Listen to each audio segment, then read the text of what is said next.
당신 가방에서 나왔는데요. 조 부장이 황목 반지를 들어 올리며 차갑게 말했어요. 공방에 있던 모든 사람이 저를 바라보고 있었습니다. 저는 정말 모르는 일이에요. 모른다고요? 증거가 이렇게 명확한데? 목가 여사의 눈빛이 실망으로 가득 찼어요. 젊은 사람이 어떻게 이런 일을? 어머님, 아직 확실하지 않잖아요. 목윤세 사장이 말했지만 그의 목소리에도 의심이 섞여 있었어요. 경찰에 신고해야겠네요. 제발 한 번만 믿어주세요. 나가세요. 당장 나가세요. 목윤세 사장의 차가운 목소리가 가슴을 찔렀어요. 세상이 무너지는 것 같았습니다. 하은이 때문에라도 제발. 아이 핑계 대지 마세요. 당신 같은 사람이 키우는 아이가 뭐가 되겠어요. 목가 여사의 말에 눈물이 쏟아졌어요. 모든 것이 억울했습니다. 그들은 몰랐습니다. 제 어깨에 새겨진 나비 모양의 화상 흉터가 27년 전 실종된 목가 장녀의 증거라는 것을, 그리고 제가 바로 그들이 그토록 찾던 딸이라는 사실을. 이야기를 시작하기 전에 구독과 좋아요를 부탁드립니다. 구독과 좋아요는 영상 제작에 많은 도움과 힘이 됩니다. 안녕하세요. 저는 한서진입니다. 48살, 7살 딸아이 하나 키우는 싱글맘이죠. 지금 북촌 한복판에 자리한 작은 목공의 공방에서 살고 있어요. 공방 뒤편 다락방이 저희 모녀의 전부입니다. 30평도 안 되는 작은 공간이지만 하은이와 함께 있을 수 있다는 것만으로도 천국 같아요. 아무도 우리를 찾아오지 않는 이곳이 얼마나 소중한지 몰라요. 북촌 골목길은 참 조용했습니다. 전통 한옥들이 빼곡히 들어선 이 동네는 관광객들로 늘 붐비지만 이른 아침에는 고요하기 그지없었어요. 공방 앞 돌계단에 앉아 하은이가 학교 갈 준비를 하는 모습을 바라보면서 문득 이런 평범한 일상이 얼마나 귀한 건지 새삼 느끼곤 했습니다. 엄마, 오늘도 나무 깎아요? 하은이가 작은 손으로 제 소매를 잡아당기며 물어봤어요. 아이의 맑은 눈동자에는 호기심이 가득했습니다. 저는 고개를 끄덕이며 하은이의 머리를 쓰다듬어 주었어요. 그럼 엄마는 나무와 친구거든. 거짓말은 아니었습니다. 어릴 때부터 나무를 만지는 게 좋았어요. 손에 닿는 나뭇결의 감촉, 대패질할 때 나는 향긋한 냄새, 조각칼로 깎아낼 때의 그 미묘한 저항감까지 모든 게 자연스럽고 편안했죠. 하은이를 학교에 보내고 나서 공방으로 돌아왔습니다. 문을 열자마자 코끝을 스치는 나무 냄새가 반겨주었어요. 소나무, 오동나무, 은행나무. 각기 다른 향이 어우러져 만드는 이 공간만의 특별한 향기였습니다. 공방 한편에서는 벌써 목윤세 사장이 작업을 시작하고 있었어요. 40 중반의 그는 언제나 말수가 적고 표정도 굳어 있었지만 나무를 다루는 솜씨만큼은 정말 대단했습니다. 전국에서 그의 손길을 거쳐 나온 목공예 품을 구하려는 사람들이 줄을 설 정도였어요. 서진 씨, 오늘은 이 목재들 다듬어 주세요. 목윤세 사장이 작업대 옆 나무 더미를 가리키며 말했습니다. 차가운 목소리였지만 나쁘지 않았어요. 최소한 저를 무시하거나 함부로 대하지는 않았으니까요. 이전 남편과는 천지 차이였죠. 네, 알겠습니다. 저는 조용히 대답하고 작업복을 입었습니다. 낡은 앞치마를 두르고 머리를 뒤로 묶으니 마음도 차분해졌어요. 이 시간만큼은 아무 생각도 하지 않을 수 있었거든요. 목재를 하나씩 들어 올리며 결을 살폈습니다. 나무마다 성격이 달랐어요. 어떤 것은 유독 단단하고 어떤 것은 부드러웠죠. 손끝으로 느끼는 질감을 통해 어떻게 다뤄야 할지 자연스럽게 알 수 있었습니다. 대패를 들고 첫 번째 목재에 칼날을 댔어요. 얇은 나무 껍질이 꽃잎처럼 말리며 떨어져 나갔습니다. 규칙적인 소리가 공방 안에 울려 퍼졌어요. 저도 모르게 입가에 미소가 번졌습니다. 손놀림이 좋네요. 뒤에서 들려온 목윤세 사장의 목소리에 깜짝 놀랐어요. 언제부터 제 작업을 지켜보고 있었던 걸까요? 얼굴이 붉어지며 손이 떨렸습니다. 아, 그냥 예전에 조금 배웠었어요. 어디서요? 순간 말문이 막혔습니다. 어디서 배웠는지 기억이 나지 않았어요. 그냥 자연스럽게 알고 있었던 것 같은데 이상했습니다. 분명히 누군가한테 배웠을 텐데 그 기억이 희미했어요. 잘 기억이 안 나네요. 어릴 때 일이라서요. 목윤세 사장은 더 이상 묻지 않았습니다. 다시 자신의 작업대로 돌아가 조각칼을 들었어요. 그의 손끝에서는 나비 한 마리가 천천히 모습을 드러내고 있었습니다. 점심시간이 되어 하은이가 학교에서 돌아왔어요. 아이는 공방 구석에 마련된 작은 책상에서 숙제를 했습니다. 가끔 연필 굴러가는 소리나 지우개 부스러기 터는 소리가 들려왔어요. 그런 소리들이 이 공방을 더욱 따뜻하게 만들어주는 것 같았습니다. 엄마, 배고파요. 하은이가 고개를 들며 말했어요. 저는 작업을 멈추고 아이에게로 갔습니다. 도시락을 꺼내어 함께 앉아 밥을 먹었어요. 김치찌개와 계란말이, 시금치나물이 전부였지만 하은이는 맛있게 먹어주었습니다. 엄마 손이 또 다쳤네요. 하은이가 제 손을 들여다보며 걱정스럽게 말했어요. 오른손 등에 작은 상처가 나 있었습니다. 조각칼에 베인 것 같았어요. 별것 아닌 상처였지만 하은이는 호호 불어주며 연고를 발라주었습니다. 괜찮아. 우리 하은이가 불어줘서 금방 나을 거야. 아이의 따뜻한 손길이 고마웠어요. 이런 순간들 때문에 하루하루를 버텨낼 수 있었습니다. 하은이만 있으면 어떤 어려움도 이겨낼 수 있을 것 같았어요. 오후 내내 목재 다듬기 작업을 계속했습니다. 어느새 해가 서쪽으로 기울어져 공방 안으로 부드러운 빛이 스며들었어요. 먼지들이 햇살 속에서 춤을 추는 모습이 아름다웠습니다. 목윤세 사장은 여전히 나비 조각에 몰두하고 있었어요. 세밀한 날개 무늬까지 표현해내는 그의 솜씨가 정말 대단했습니다. 저도 모르게 넋을 잃고 바라보고 있었어요. 관심 있으세요? 네. 아, 죄송해요. 그냥 너무 아름다워서요. 나비는 목가의 상징입니다. 목가. 이 공방을 운영하는 전통 공예 명가였어요. 몇 대째 이어져 내려온 목공의 가문이라고 들었습니다. 그런데 왜인지 목가라는 이름을 들으면 가슴이 먹먹해졌어요. 마치 오래전 잃어버린 무언가를 떠올리는 것 같은 기분이었습니다. 저녁이 되어 하은이와 함께 다락방으로 올라갔습니다. 작은 창문으로 북촌의 야경이 보였어요. 기와 지붕들 사이로 따뜻한 불빛들이 반짝이고 있었습니다. 엄마, 우리 여기서 계속 살 수 있어요? 하은이가 제 품에 안기며 물어봤어요. 아이의 목소리에는 불안함이 섞여 있었습니다. 그동안 이사를 너무 많이 다녀서 그런 것 같았어요. 그럼 우리 여기서 오래오래 살자. 하지만 마음 한구석에는 여전히 불안이 자리하고 있었습니다. 언제까지 이렇게 평온할 수 있을까요? 전 남편이 우리를 찾아내지는 않을까요? 그런 걱정들이 밤이 되면 더욱 선명해졌어요. 하은이를 재우고 나서 창가에 앉았습니다.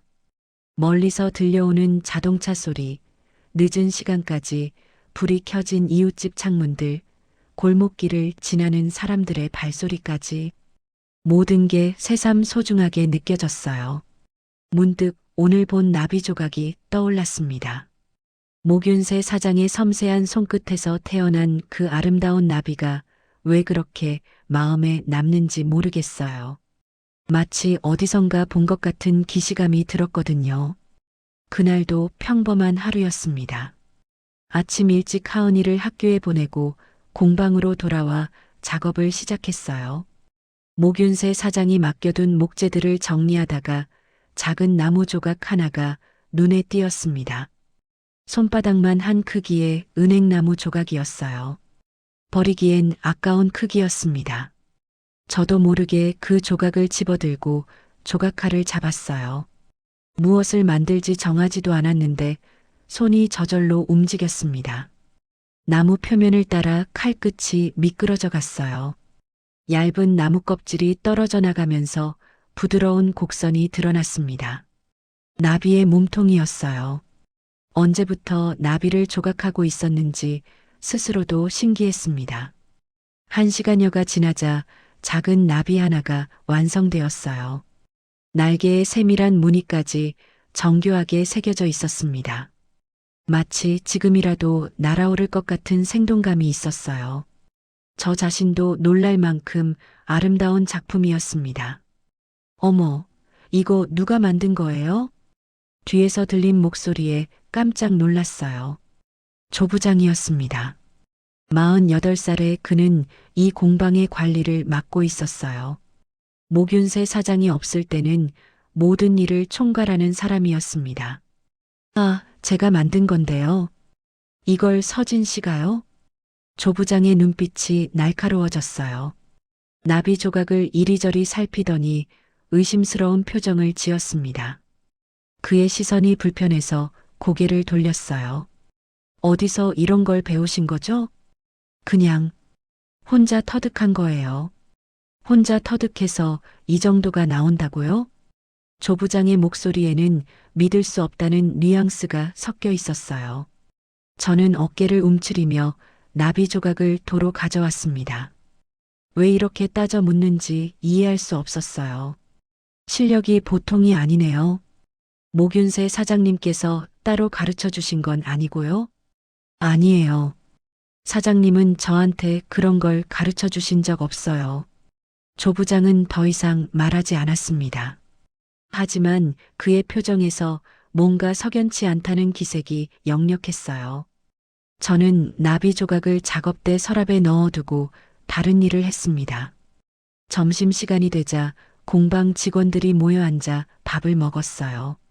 목수 김 씨와 도장 전문가 박 기사, 그리고 사물을 보는 이 누나까지 모두 저보다 나이가 많은 분들이었습니다. 서진 씨, 목각을 어디서 배우신 거예요? 김 씨가 물어봤어요. 조 부장이 옆에서 제 반응을 유심히 지켜보고 있었습니다. 뭔가 이상한 분위기였어요. 특별히 어디서 배운 건 아니고 그냥 손으로 익힌 거예요.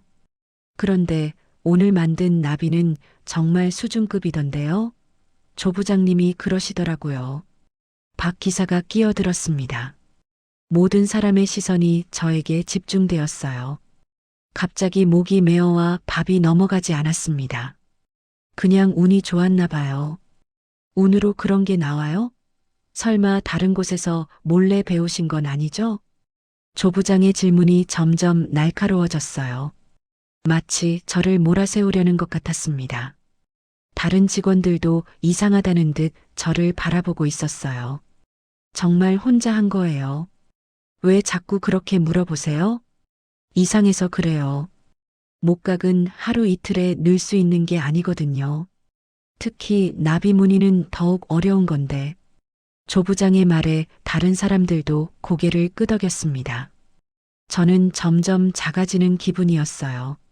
뭔가 잘못되고 있다는 생각이 들었습니다. 오후 내내 불편한 시선들이 느껴졌어요. 직원들이 저를 보는 눈빛이 달라진 것 같았습니다. 의심과 경계심이 섞인 그런 시선들이었어요. 서진 씨, 잠깐 이리 와보세요. 조 부장이 저를 따로 불렀습니다. 공방 구석진 곳으로 가서는 목소리를 낮춰 말했어요. 솔직히 말해보세요. 정말 어디서도 배운 적 없어요? 네, 정말이에요. 그럼 손목에 있는 상처는 뭐죠? 조 부장이 제 오른손 손목을 가리켰어요. 거기에는 오래된 화상 흉터가 있었습니다. 인두 자국 같기도 하고 화상 자국 같기도 한 애매한 상처였어요. 이건 어릴 때 다친 거예요.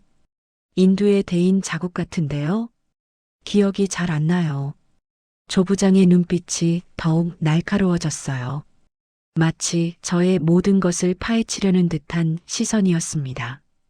왜 이렇게 캐묻는지 이해할 수 없었어요. 다음 날부터 분위기가 확연히 달라졌습니다. 직원들이 저를 보는 시선이 차가워졌어요. 점심시간에도 저만 혼자 떨어져 앉아야 했습니다. 저 사람 뭔가 수상하지 않아? 김 씨의 목소리가 들려왔어요.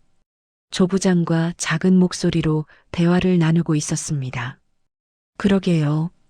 목각을 혼자 배웠다니 말이 안 되죠. 혹시 다른 곳에서 기술을 훔쳐온 건 아닐까요? 그럴 수도 있겠네요. 손목 상처도 이상하고 저는 귀를 막고 싶었어요. 하지만 그들의 대화는 계속 들려왔습니다. 점점 더 나쁜 방향으로 흘러가고 있었어요.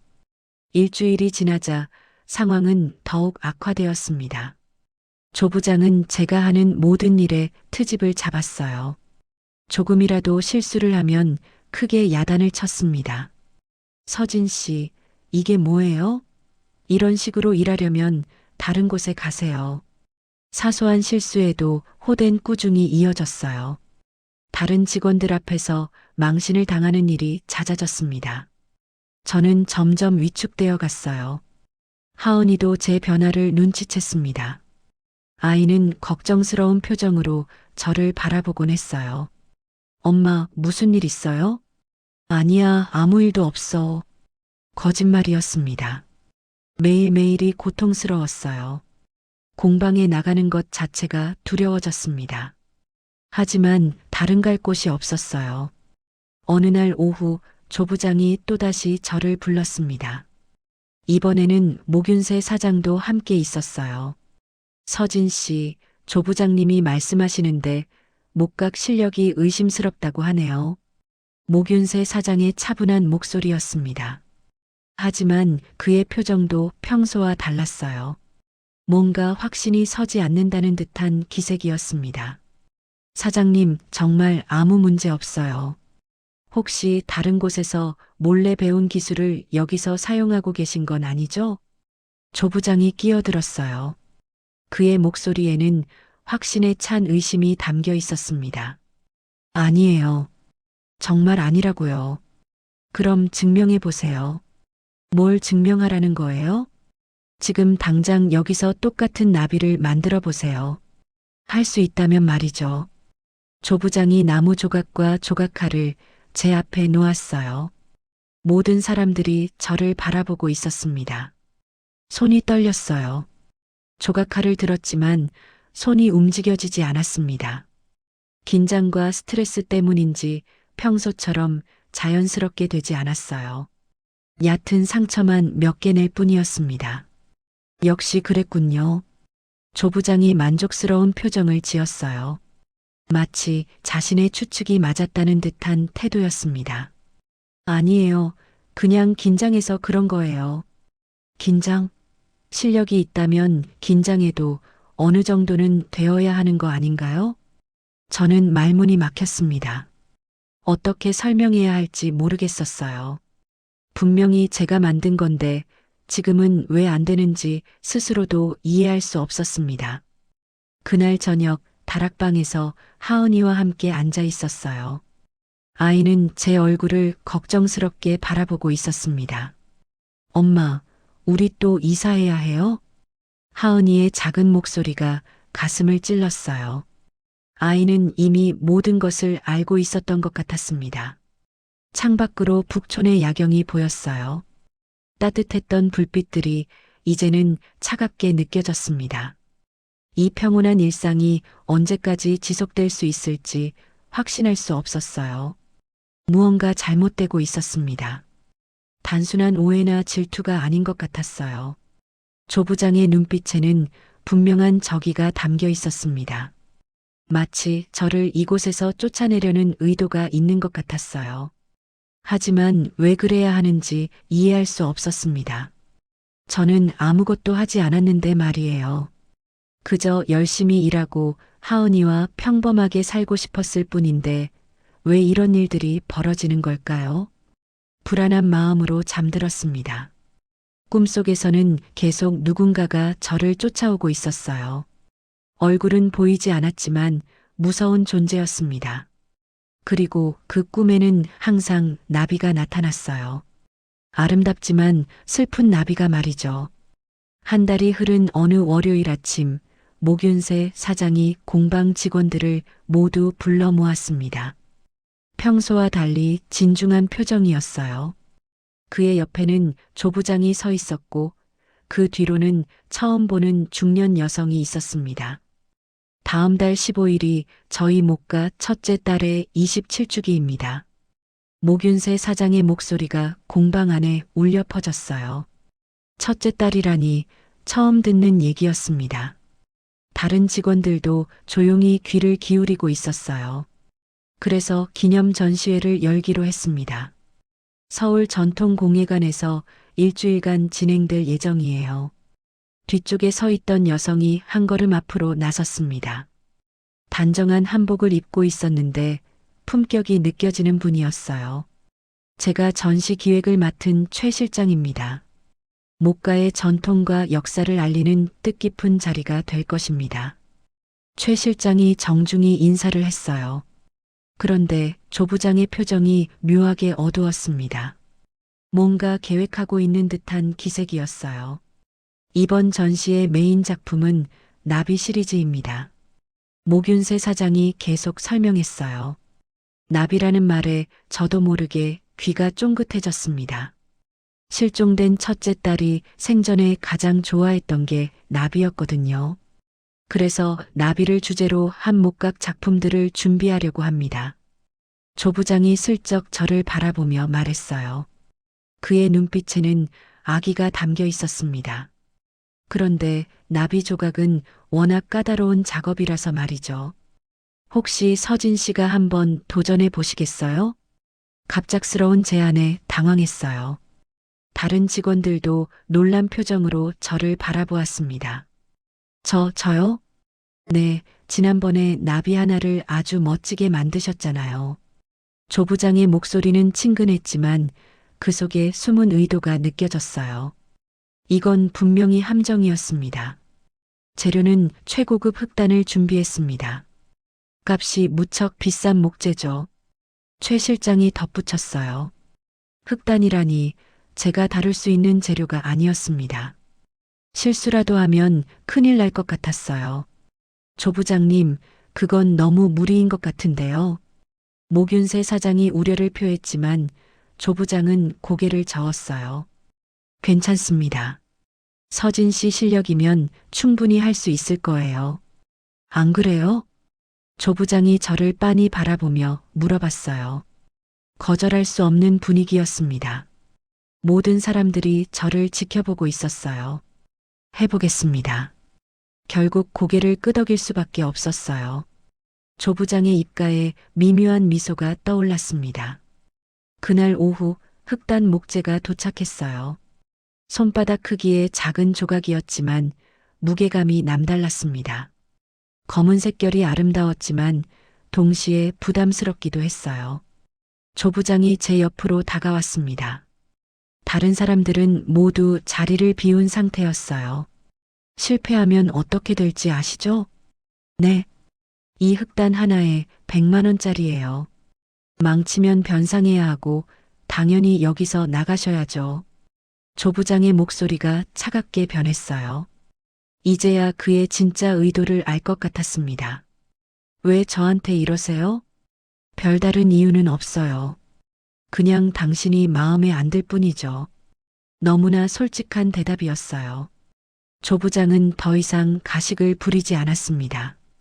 혼자 남겨진 공방에서 흑단을 들여다봤어요. 어떻게 시작해야 할지 막막했습니다. 하지만 포기할 수는 없었어요. 하은이와 함께 살 곳이 필요했으니까요. 조각칼을 들고 천천히 나무에 대어봤습니다. 흑단은 생각보다 단단했어요. 일반 나무와는 전혀 다른 감촉이었습니다. 첫 번째 칼질이 들어갔어요. 작은 나무 부스러기가 떨어져 나갔습니다. 두 번째, 세 번째 칼질을 하면서 점차 리듬을 찾아갔어요. 이상하게도 손이 저절로 움직였습니다. 머릿속에서 나비의 모양이 선명하게 떠올랐어요. 단순한 나비가 아니라 특별한 무늬를 가진 나비였습니다. 날개 끝부분에는 작은 점들이 있었고 중앙에는 꽃잎 같은 무늬가 새겨져 있었어요. 어디서 본 것 같은 익숙한 패턴이었습니다. 시간 가는 줄 모르고 조각에 몰두했어요. 해가 지고 달이 떠오를 때까지 계속 작업했습니다. 하은이도 옆에서 조용히 숙제를 하며 기다려 주었어요. 엄마, 그거 정말 예뻐요. 하은이가 제 작품을 보며 감탄했어요. 아이의 순수한 칭찬이 힘이 되었습니다. 사흘 후 나비가 완성되었어요. 흑단의 검은색과 정교한 조각이 어우러져 신비로운 분위기를 자아냈습니다. 저 자신도 놀랄 만큼 아름다운 작품이었어요. 이게 정말 서진 씨가 만든 건가요? 모균세 사장이 완성된 나비를 보며 놀라워했어요. 조 부장도 말을 잃고 바라보고 있었습니다. 네, 제가 만들었어요. 무늬가 너무 정교해요. 이런 패턴은 어디서 보신 건가요? 최 실장이 자세히 살펴보며 물어봤어요. 그런데 그녀의 표정이 점점 이상해졌습니다. 혹시 이 무늬를 어디서 본 적 있으세요? 특별히 어디서 본 건 아니고 그냥 머릿속에 떠올라서 새긴 거예요. 최 실장과 모균세 사장이 시선을 주고받았어요. 뭔가 중요한 의미가 있는 것 같았지만 저는 알 수 없었습니다. 사장님, 잠시 얘기 좀 하죠. 최 실장이 모균세 사장을 따로 불렀어요. 둘은 공방 밖으로 나가서 작은 목소리로 대화를 나누었습니다. 조 부장의 얼굴이 일그러졌어요. 분명히 제가 실패하기를 바랐는데 예상과 다른 결과가 나온 것 같았습니다. 운이 좋았네요. 조 부장이 쏘아붙이듯 말했어요. 하지만 더 이상 뭐라고 할 수 없었습니다. 작품은 완벽했으니까요. 모균세 사장과 최 실장이 다시 들어왔어요. 둘의 표정이 심각했습니다.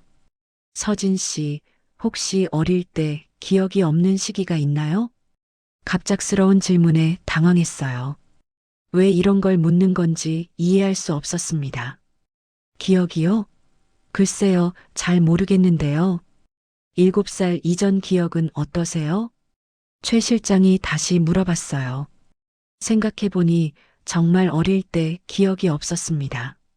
그냥 그런가 보다 했는데 지금 생각해보니 이상했어요. 별로 없는 것 같아요. 그런데 왜요? 아니에요. 그냥 궁금해서요. 모균세 사장이 대답했지만 뭔가 숨기고 있다는 느낌이 들었어요. 그날 밤 다락방에서 완성된 나비를 바라봤어요. 달빛을 받은 흑단 나비가 신비롭게 빛나고 있었습니다. 문득 이상한 기분이 들었어요. 이 나비 무늬가 정말 낯익다는 생각이 들었습니다. 어디서 봤는지는 모르겠지만 분명히 아는 패턴이었어요. 꿈속에서 어린 여자아이가 나타났어요. 저와 비슷하게 생긴 아이였는데 나비 그림을 그리고 있었습니다. 제가 만든 것과 똑같은 무늬의 나비였어요. 언니, 이거 예쁘죠? 아이가 저를 보며 웃었어요. 하지만 그 얼굴은 금세 흐릿해져 버렸습니다. 꿈에서 깨어나니 새벽이었어요. 온몸이 식은땀으로 젖어 있었습니다. 뭔가 중요한 기억의 조각이 머릿속에서 맴돌고 있었지만 명확하게 떠오르지는 않았어요. 창밖으로 북촌의 고요한 새벽이 보였어요. 평온해 보이지만 그 속에는 무언가 감춰진 비밀이 있을 것 같았습니다. 그리고 그 비밀이 저와 연관되어 있다는 예감이 들었어요. 전시 전날이었습니다. 공방은 분주한 분위기로 가득했어요. 완성된 작품들을 포장하고 운반 준비를 하느라 모두가 바빴습니다. 저도 제가 만든 흑단 나비를 조심스럽게 상자에 넣고 있었어요. 서진 씨, 수고 많으셨어요. 모균세 사장이 다가와서 말했어요. 그의 목소리에는 진심 어린 감사가 담겨 있었습니다. 아니에요. 당연한 일이죠. 하지만 마음 한구석에는 여전히 불안감이 있었어요. 조 부장이 너무 조용했거든요. 뭔가 꿍꿍이가 있을 것 같은 예감이 들었습니다. 점심시간이 되어 모두가 자리를 비웠어요. 저는 마지막 정리를 하기 위해 공방에 남아 있었습니다. 하은이는 학교에서 아직 돌아오지 않았고요.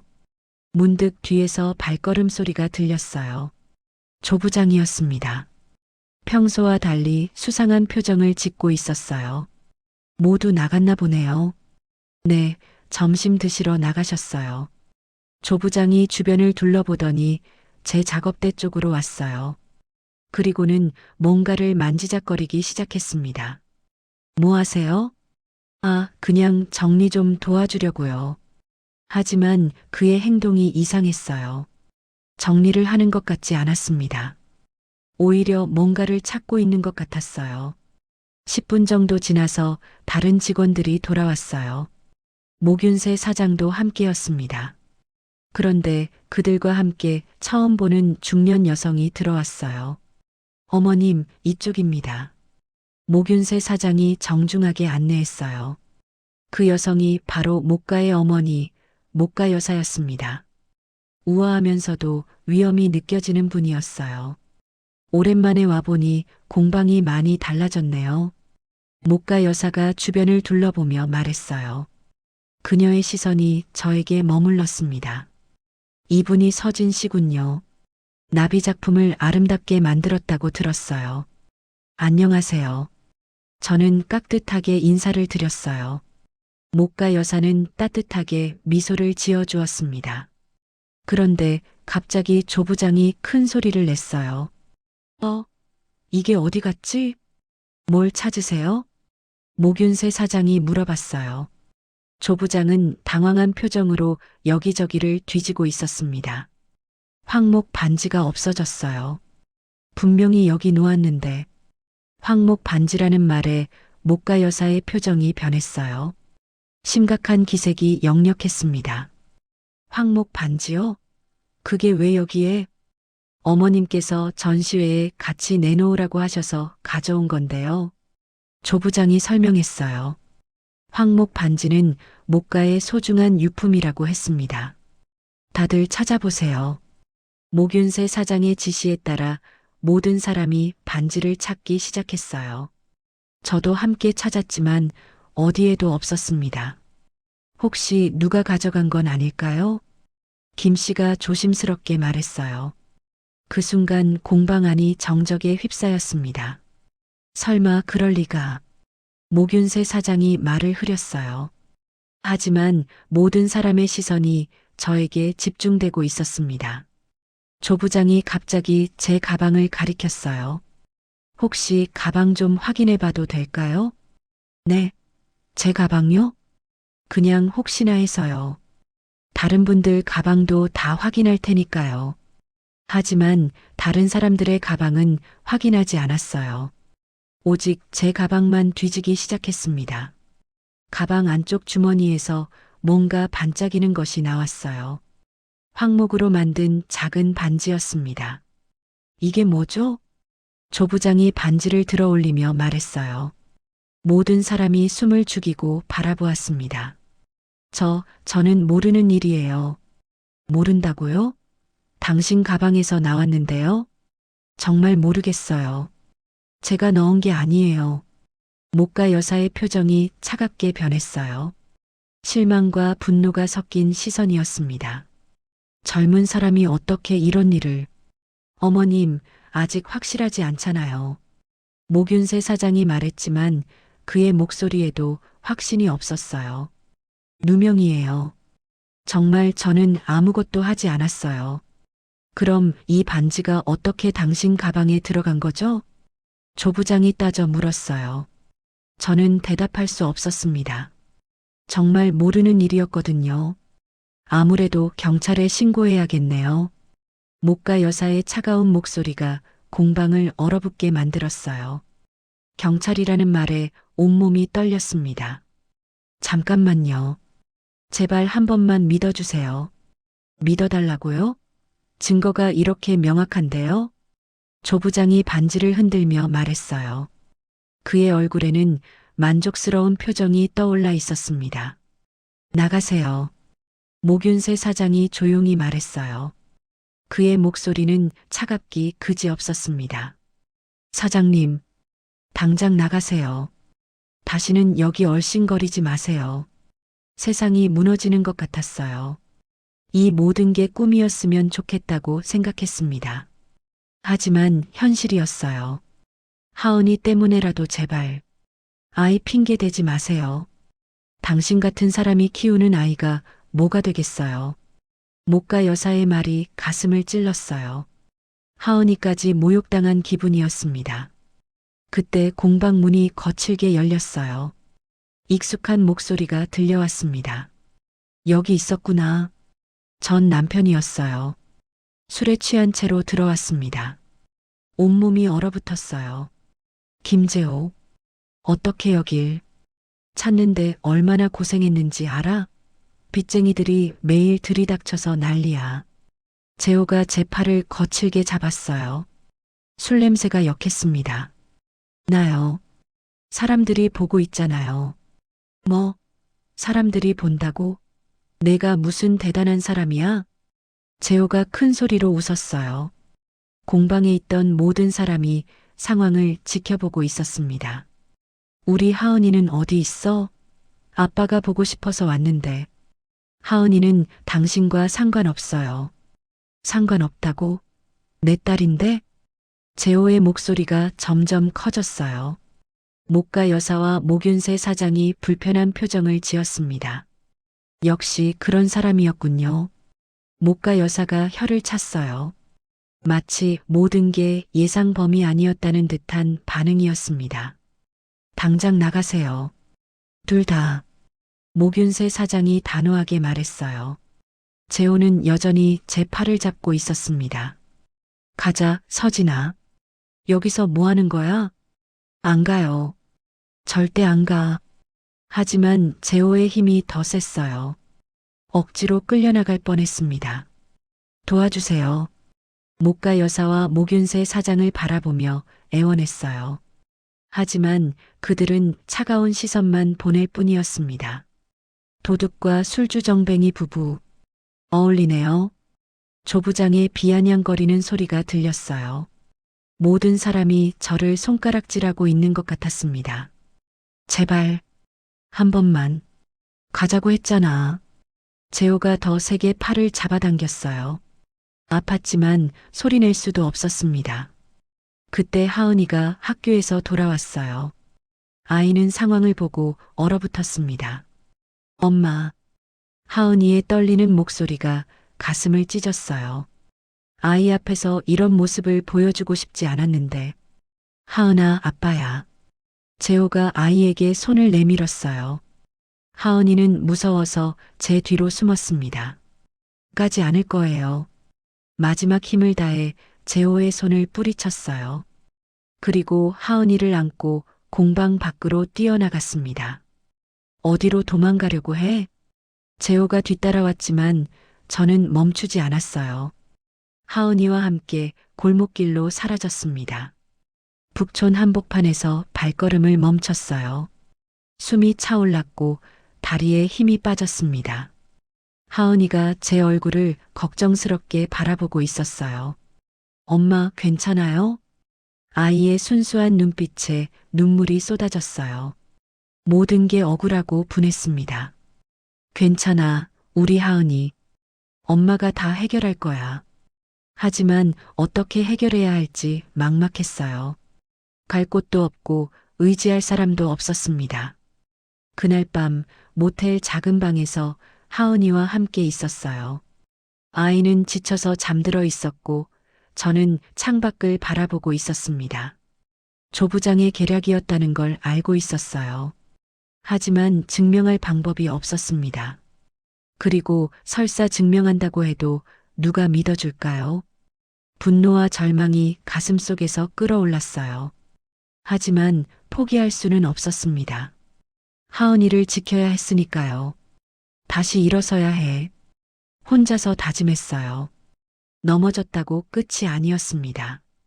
반드시 진실을 밝혀내겠다고 마음먹었어요. 창밖으로 보이는 북촌의 불빛들이 다르게 보였어요. 예전에는 따뜻해 보였는데 이제는 차갑게 느껴졌습니다. 하지만 그 속에서 제자리를 다시 찾아내겠다고 다짐했어요. 눈빛이 달라졌습니다. 예전의 온순하고 순종적인 모습은 사라졌어요. 대신 단단하고 결연한 의지가 생겨났습니다. 이제 더 이상 당하고만 있지 않겠다는 각오였어요. 모텔방에서 사흘째 밤이었습니다. 하은이는 작은 침대에서 깊게 잠들어 있었어요. 저는 좁은 화장실에서 찬물로 세수를 하고 있었습니다. 거울 속 제 얼굴은 처참했어요. 공방에서 도망쳐 나올 때 제호와 실랑이를 벌이면서 옷이 찢어졌었어요. 어깨 부분이 크게 찢어져서 안쪽 옷이 훤히 보였습니다. 새 옷을 살 돈도 없어서 그냥 입고 있어야 했어요. 문득 거울에 비친 제 오른쪽 어깨를 보다가 멈춰섰습니다. 찢어진 옷 사이로 오래된 흉터가 보였어요. 손목에 있던 흉터와 비슷한 모양이었습니다. 어릴 때부터 있었던 상처였어요. 누군가 뜨거운 인두를 어깨에 댄 것처럼 생긴 흉터였습니다. 언제 어떻게 생긴 건지 기억나지 않았지만 아주 어릴 때부터 있었던 것 같았어요. 손가락으로 그 자리를 만져봤습니다. 우툴두툴한 질감이 느껴졌어요. 마치 나비의 날개 모양 같기도 했습니다. 갑자기 머릿속에 흐릿한 기억이 스쳤어요. 어린아이의 울음소리와 뜨거운 열기, 그리고 누군가의 다급한 목소리가 들렸습니다. 하지만 선명하지 않아서 꿈인지 기억인지 구분할 수 없었어요. 다음 날 아침 하은이와 함께 근처 편의점에서 삼각김밥으로 아침을 해결했어요. 아이는 아무 말 없이 제 옆에 앉아 있었습니다. 엄마, 우리 언제 집에 가요? 하은이가 작은 목소리로 물어봤어요. 아이도 이 상황이 이상하다는 걸 알고 있었습니다. 곧 가자. 엄마가 일 좀 해결하고. 거짓말이었어요. 어떻게 해결해야 할지 막막했습니다. 공방으로 돌아갈 수도 없고 다른 갈 곳도 없었어요. 점심시간쯤 되어 북촌 쪽으로 발걸음을 돌렸어요. 멀리서라도 공방을 보고 싶었습니다. 하은이는 학교에 간 상태였고 저는 혼자였어요. 공방 근처 골목에서 망설이고 있는데 목가 여사가 나타났어요. 혼자서 천천히 걸어오고 있었습니다. 순간 몸을 숨기려고 했지만 이미 늦었어요. 목가 여사와 눈이 마주쳤습니다. 당신, 목가 여사가 저를 보더니 걸음을 멈췄어요. 그녀의 얼굴에는 복잡한 감정이 스쳐갔습니다. 죄송합니다. 저는 고개를 숙이며 사과했어요. 하지만 목가 여사는 계속 저를 바라보고 있었습니다. 옷이 왜 그래요? 아, 이건 찢어진 어깨 부분을 가리려고 했지만 소용없었어요. 목가 여사의 시선이 그쪽으로 향했습니다. 그 순간 바람이 불어서 찢어진 옷이 더 벌어졌어요. 어깨의 흉터가 완전히 드러났습니다. 목가 여사의 얼굴이 하얗게 변했어요. 마치 유령을 본 것처럼 놀란 표정이었습니다. 그 흉터는 목가 여사가 떨리는 목소리로 말했어요. 한 걸음 뒤로 물러서더니 벽에 기댔습니다. 어디서 생긴 상처죠? 잘 모르겠어요. 어릴 때부터 있었던 것 같은데. 어릴 때부터요? 목가 여사의 목소리가 더욱 떨렸어요. 그녀는 휴대폰을 꺼내더니 뭔가를 찾기 시작했습니다. 잠깐만요. 손가락으로 화면을 넘기더니 오래된 사진 하나를 보여주었어요. 7살 정도 된 여자아이가 웃고 있는 사진이었습니다. 이 아이, 우리 집 첫째 딸이에요. 사진 속 아이는 저와 닮아 있었어요. 특히 눈과 코가 비슷했습니다. 이 아이 어깨에도 똑같은 흉터가 있었어요. 목가 여사가 사진을 확대해서 보여주었어요. 아이의 어깨 부분에 제 흉터와 똑같은 모양의 상처가 있었습니다. 목공 인두의 대인 자국이에요. 5살 때 실수로 다쳤었죠. 제 심장이 빠르게 뛰기 시작했어요. 우연의 일치일까요? 아니면 실종되기 이틀 전에 찍은 사진이에요. 목가 여사의 눈에 눈물이 맺혔어요. 오랫동안 참아왔던 슬픔이 터져 나오는 것 같았습니다. 혹시 당신 진짜 이름이 뭐예요? 한서진이에요. 태어날 때부터 한서진이었나요? 갑작스러운 질문에 당황했어요. 생각해보니 제 어린 시절 기억이 너무 없었습니다. 잘 모르겠어요. 목가 여사가 휴대폰을 다시 조작했어요. 이번에는 또 다른 사진을 보여주었습니다. 나비 그림이 그려진 종이였어요. 이것도 그 아이가 그린 거예요. 실종되기 직전에 말이죠. 사진 속 나비는 제가 조각한 것과 똑같은 무늬였어요. 날개 끝에 작은 점들, 중앙의 꽃잎 무늬까지 완벽하게 일치했습니다. 이럴 수가. 목가 여사가 중얼거렸어요. 그녀의 손이 심하게 떨리고 있었습니다. 갑자기 머릿속에 기억의 조각들이 떠올랐어요. 넓은 한옥마당에서 뛰어노는 모습, 할아버지와 함께 나무를 깎던 기억, 그리고 무서운 화재와 연기가 자욱한 밤. 아니에요. 이건 우연이에요. 저도 모르게 부정하고 있었어요. 너무나 믿기 어려운 일이었습니다. 하지만 목가 여사는 계속 저를 바라보고 있었어요. 그녀의 눈빛이 점점 확신에 차 있었습니다. 수연아. 목가 여사가 떨리는 목소리로 불렀어요. 수연이라는 이름을 듣는 순간 온몸에 전율이 일었습니다. 수연이. 정말 너니? 그 순간 모든 기억이 쏟아져 내렸어요. 따뜻한 한옥, 나비를 그리며 놀던 어린 시절, 그리고 그 끔찍했던 밤의 기억까지. 저는 목가의 잃어버린 딸 목수연이었습니다. 목가 여사는 저를 부축해서 근처 찻집으로 데려갔어요. 둘 다 너무 충격을 받아서 말을 제대로 할 수 없었습니다. 찻집 구석진 자리에 앉아서도 한참을 멍하니 있었어요. 정말 수연이가 맞나요? 목가 여사가 떨리는 목소리로 물어봤어요. 저도 확신할 수 없었습니다. 흉터와 나비 무늬만으로는 확실하지 않았어요. 검사를 해봐야 할 것 같아요. 유전자 검사 말씀이세요? 네, 그래야 확실하게 알 수 있죠. 목가 여사가 즉시 휴대폰을 꺼내 어디론가 전화를 걸었어요. 아는 병원이 있다며 당장 검사를 받을 수 있도록 해준다고 했습니다. 1시간 후 서울 시내의 한 대학병원에 있었어요. 진단검사의학과에서 간단한 혈액 채취를 했습니다. 의사는 이틀 후에 결과가 나온다고 했어요. 이틀 동안 어디서 지내실 거예요? 목가 여사가 물어봤어요. 모텔에 있다고 말하기가 부끄러웠습니다. 괜찮습니다. 알아서 할게요. 우리 집으로 오세요. 네. 확실해지기 전까지는 조심해야 해요. 혹시 모르니까요. 목가 여사의 제안에 놀랐어요. 아직 확인도 되지 않았는데 이렇게까지 해주신다니 고마웠습니다. 그날 저녁 하은이와 함께 목가의 본체에 있었어요. 북촌 깊숙한 곳에 자리한 큰 한옥이었습니다. 어릴 때 뛰어놀던 기억이 어렴풋하게 떠올랐어요. 할머니, 여기 진짜 크다. 하은이가 감탄하며 말했어요.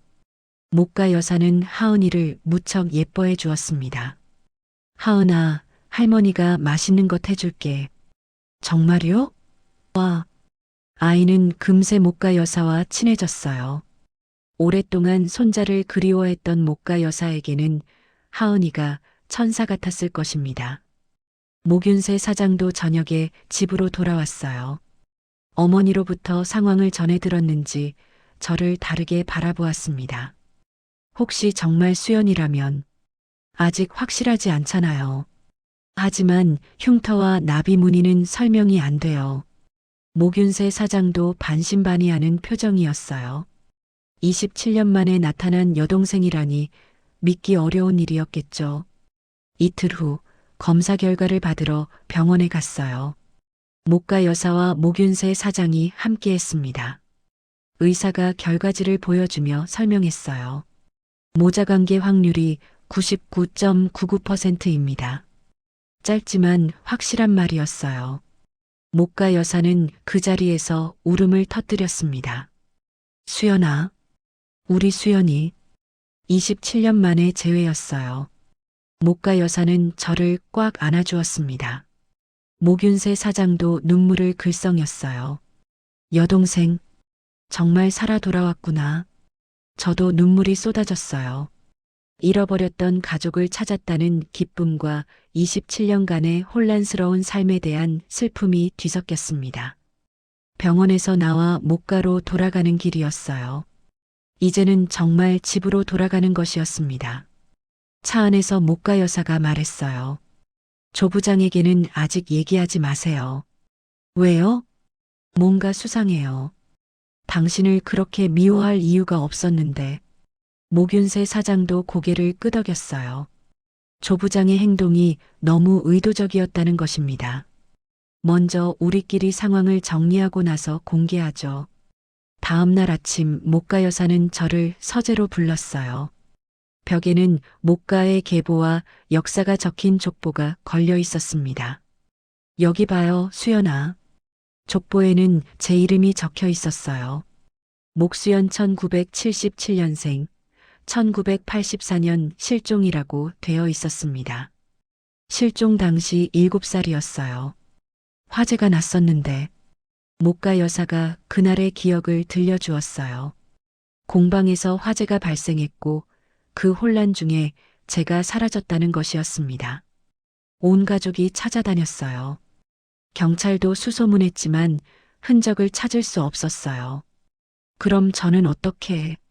아마 누군가 구해서 키워준 것 같아요. 그런데 기억을 잃고 문득 양부모님 생각이 났어요. 저를 키워주신 분들은 이미 돌아가셨지만 어릴 때 저를 어떻게 만났는지 정확히 말씀해 주신 적이 없었어요. 이제 다시 가족이 되었으니까 걱정하지 마세요. 목가 여사가 제 손을 잡아주었어요. 따뜻한 손길이 27년간의 상처를 어루만져 주는 것 같았습니다. 오후에 모균세 사장이 급하게 들어왔어요. 얼굴이 심각했습니다. 어머니, 큰일 났어요. 무슨 일이야? 조 부장이 공방 금고를 털고 도망갔어요. 뭐라고? 목가 여사가 놀라 일어났어요. 금고에는 목가의 귀중한 유품들과 현금이 들어 있었습니다. 언제부터 없어진 거야? 아마 어제 밤인 것 같아요. 오늘 아침에 확인했는데 텅 비어 있더라고요. 즉시 경찰에 신고했어요. 조 부장의 휴대폰도 꺼져 있고 집에도 없었습니다. 완전히 계획적인 도주였어요. 그런데 이상한 게 있어요. 모균세 사장이 봉투 하나를 꺼내 보여주었어요. 안에는 여러 가지 서류들이 들어 있었습니다. 조 부장이 서둘러 도망가느라 놓고 간 것 같아요. 서류들을 살펴보니 가짜 족보와 위조된 문서들이 있었어요. 그리고 놀라운 사실이 적혀 있었습니다. 조 부장이 목가의 반개 혈족이라고 주장하면서 상속권을 노리고 있었어요.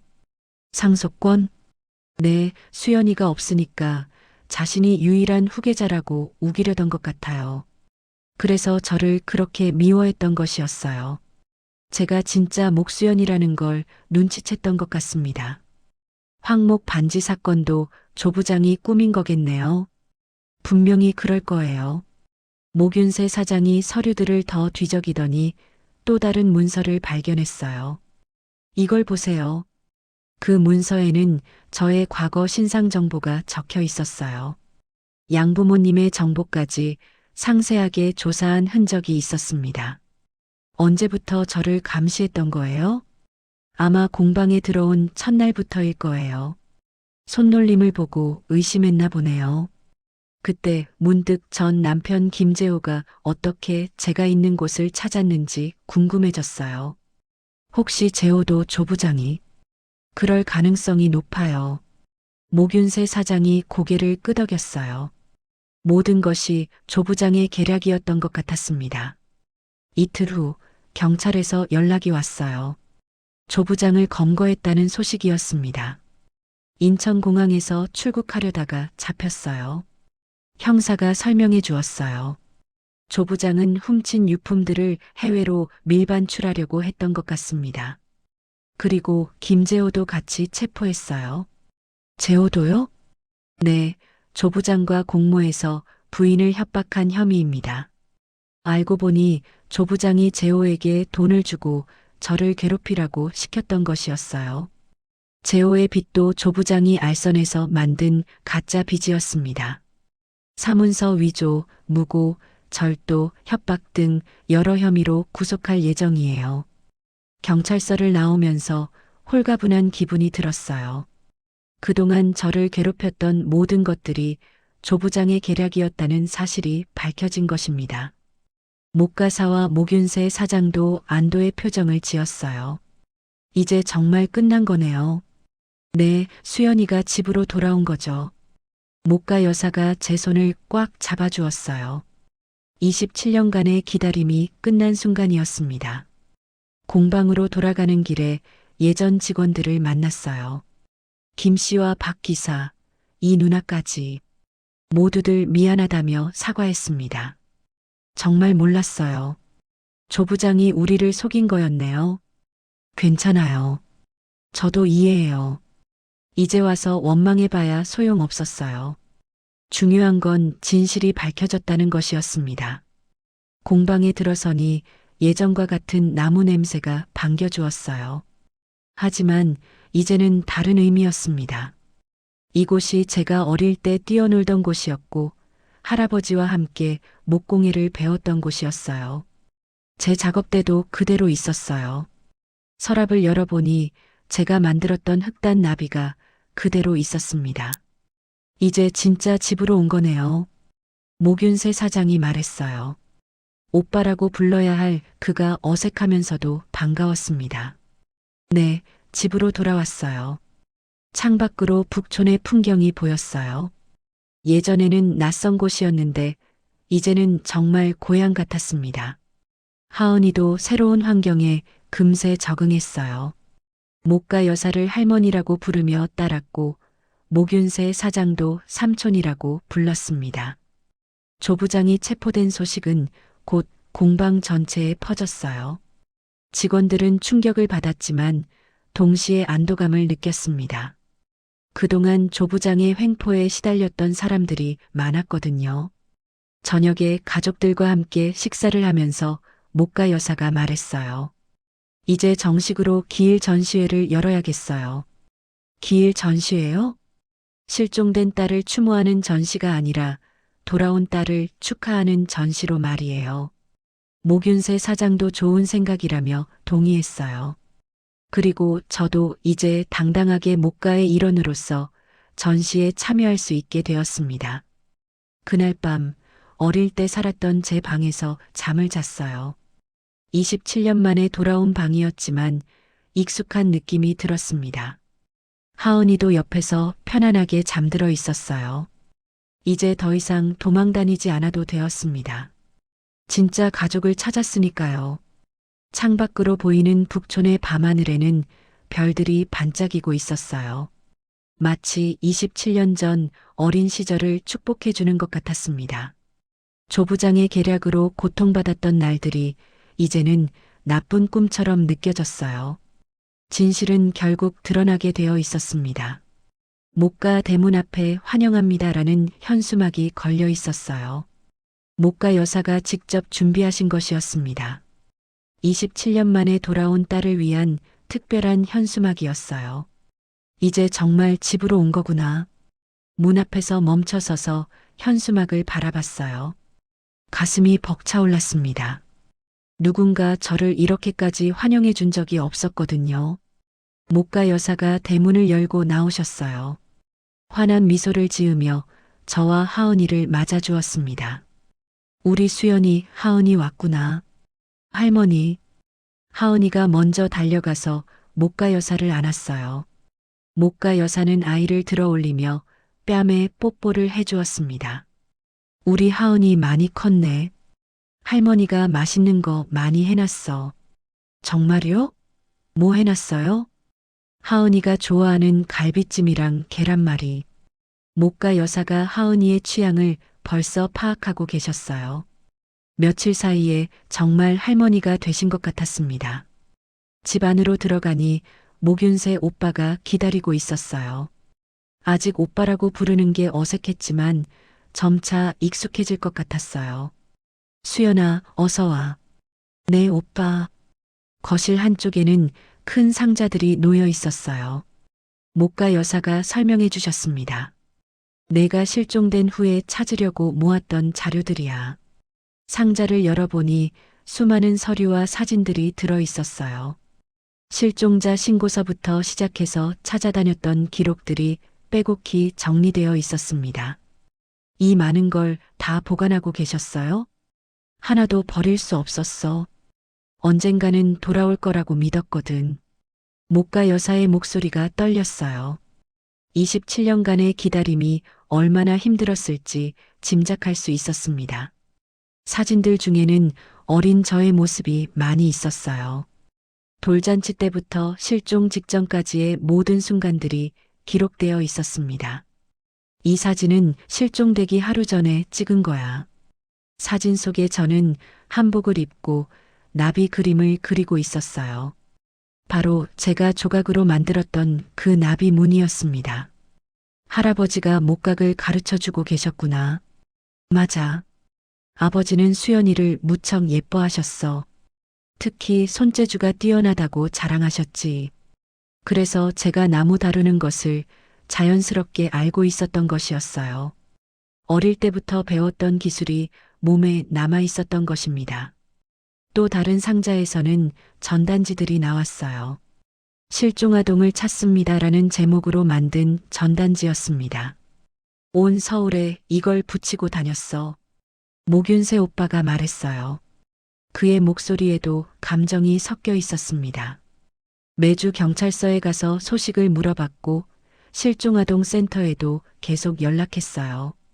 전단지에는 어린 제 사진과 함께 특징들이 자세히 적혀 있었어요. 오른쪽 어깨의 화상 흉터까지 정확히 기록되어 있었습니다. 이 흉터 때문에 찾을 수 있을 거라고 생각했는데 왜 못 찾으셨을까요? 아마 너를 구한 사람이 병원에서 치료받을 때 가짜 이름을 썼나 봐. 그때는 지금처럼 신분 확인이 엄격하지 않았다고 했어요. 그래서 추적이 어려웠던 것 같습니다. 마지막 상자에는 제가 어릴 때 가지고 놀던 장난감들이 들어 있었어요. 나무로 만든 작은 동물 인형들과 색연필, 그리고 그림책들이었습니다. 이것들을 다 보관하고 계셨어요? 언젠가 돌아오면 그대로 돌려주려고 했어. 목가 여사가 장난감 하나를 집어들며 말씀하셨어요. 나비 모양의 작은 목걸이였습니다. 이건 내가 가장 좋아하던 목걸이야. 목걸이를 보는 순간 기억이 떠올랐어요. 할아버지가 직접 만들어주셨던 것이었습니다. 실종 당일에도 이 목걸이를 하고 있었던 것 같았어요. 그날 밤을 기억해요? 목윤세 오빠가 조심스럽게 물어봤어요.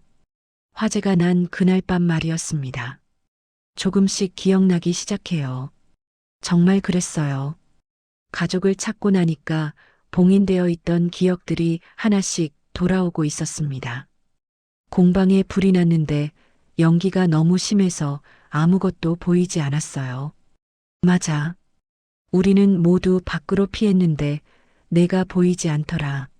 아마 연기에 정신을 잃고 어디론가 떠내려간 것 같아요. 그 후의 기억은 여전히 흐릿했어요. 하지만 이제 중요한 건 과거가 아니라 현재였습니다.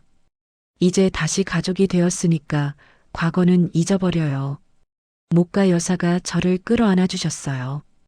따뜻한 품 안에서 27년간의 외로움이 눈 녹듯 사라졌습니다. 엄마. 처음으로 누군가를 엄마라고 불렀어요. 양부모님도 계셨지만 혈연 관계는 아니었거든요. 진짜 엄마를 부르는 것은 처음이었습니다. 우리 수연이, 목가 여사도 울먹이며 저를 더 세게 안아주셨어요. 목윤세 오빠도 우리를 안아주었습니다. 이제 정말 완전한 가족이 되었네. 하은이도 우리 가족의 일원이 되었어요. 목가 여사는 하은이를 손녀로 소개하며 무척 자랑스러워 하셨습니다. 하은이가 우리 집 첫 손녀야. 정말요? 와, 신난다. 하은이는 갑자기 생긴 할머니와 삼촌을 좋아했어요. 특히 넓은 한옥에서 뛰어노는 것을 무척 즐거워했습니다. 며칠 후 공방 직원들이 모두 모여서 작은 환영식을 열어주었어요. 김 씨와 박 기사, 이 누나까지 모두 진심으로 축하해 주었습니다. 정말 죄송했어요. 조 부장이 우리를 속였던 거였는데. 괜찮아요. 이제 다 지난 일이에요. 앞으로 잘 부탁드려요, 사장님. 사장님이라는 호칭이 어색했지만 이제 저도 목가의 일원으로서 공방 운영에 참여하게 되었습니다. 목윤세 오빠는 앞으로 저와 함께 공방을 이끌어가자고 했어요. 제가 가진 목각 실력을 더 발전시켜서 목가의 전통을 이어가자는 것이었습니다. 수연이 솜씨면 충분히 할 수 있어. 열심히 배울게요, 오빠. 가족이 생기니까 모든 것이 달라졌어요. 더 이상 혼자가 아니라는 안도감, 누군가 저를 지켜봐 준다는 든든함이 있었습니다. 하은이도 새 환경에 빠르게 적응했어요. 목가 여사가 한글과 한자를 가르쳐 주셨고, 목윤세 오빠는 간단한 목공예를 알려주었습니다.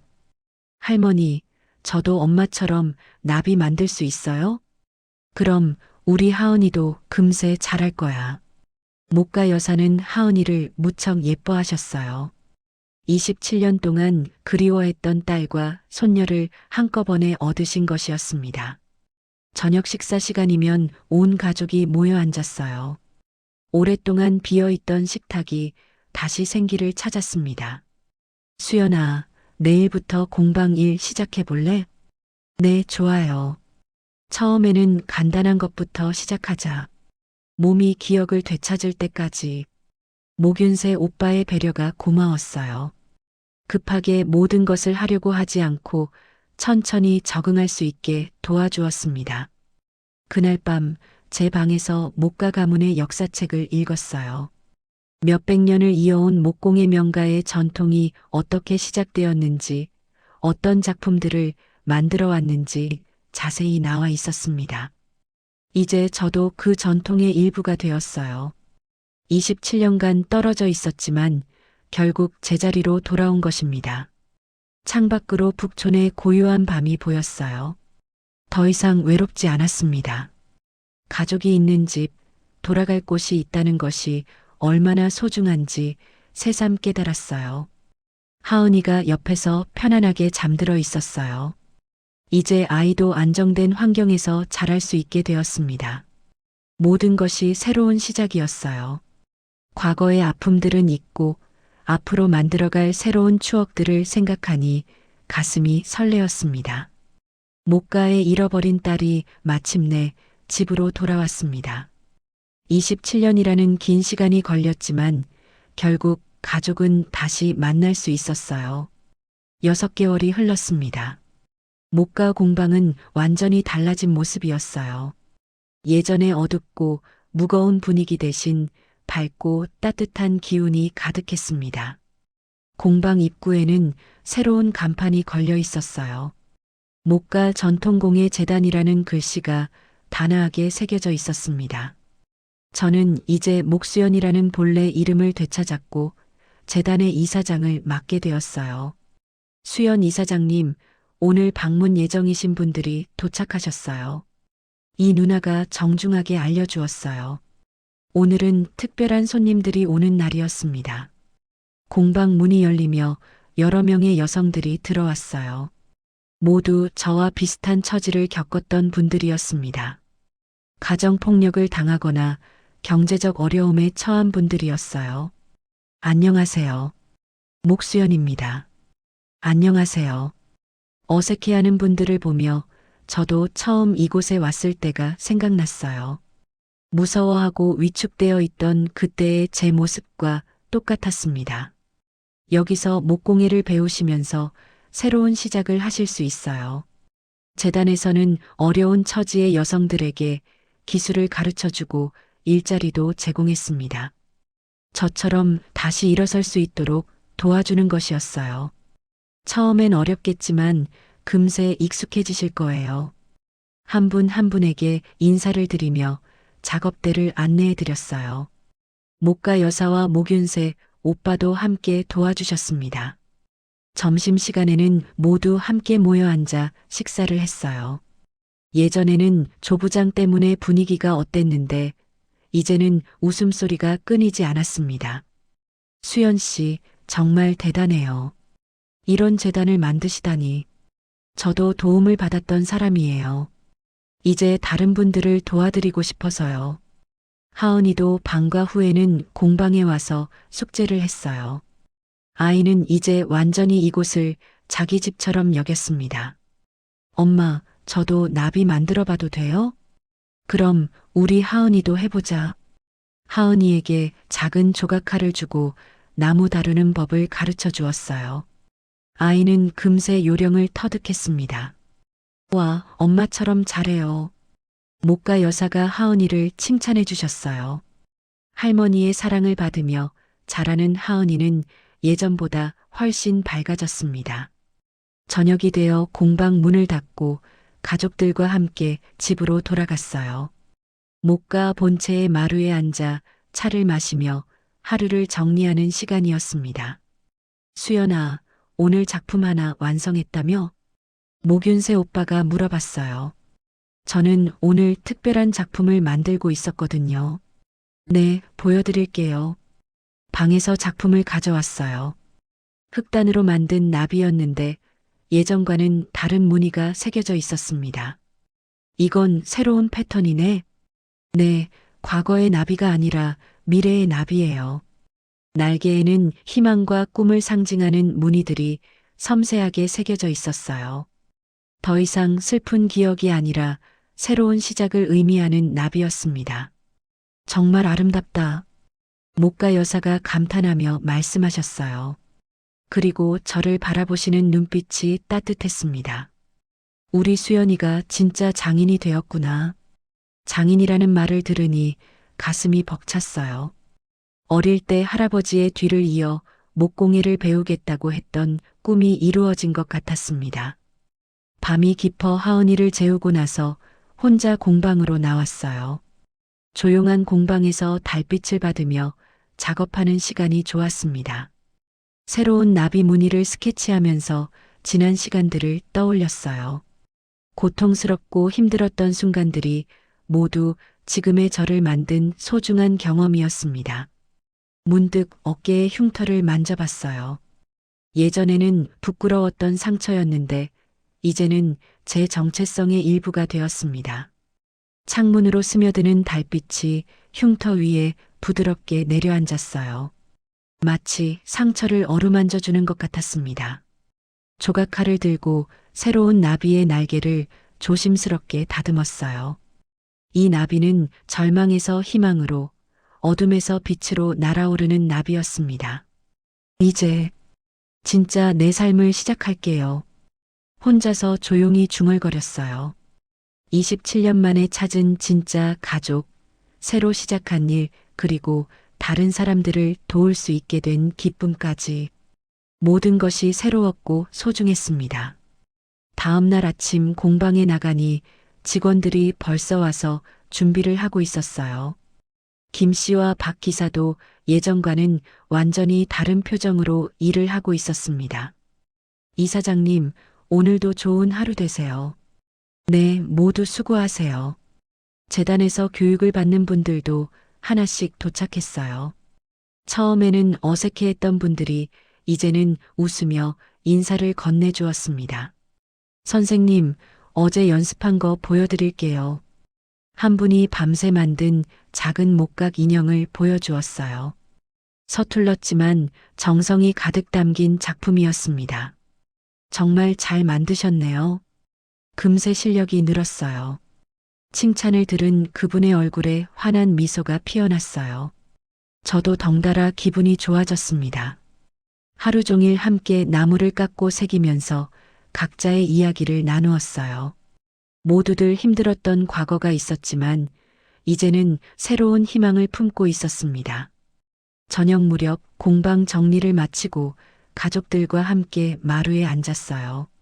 하은이는 목가 여사의 무릎에 기대어 있고 목윤세 오빠는 차를 우려주고 있었습니다. 수연아, 정말 고마워.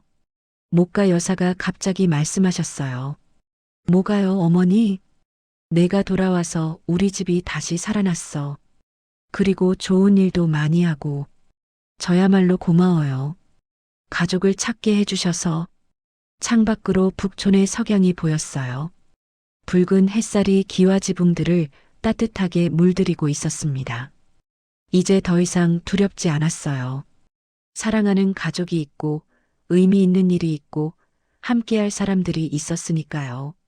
새로운 나비가 날개를 펴고 높은 하늘로 날아오르듯 저의 새로운 삶도 이제 막 시작되었습니다. 그럼 오늘 이야기는 여기까지입니다. 영상을 시청해주신 모든 분들 고맙습니다. 저는 AI 나레이션 사연 읽는 펭귄이었습니다. 구독과 좋아요 부탁드립니다. 감사합니다.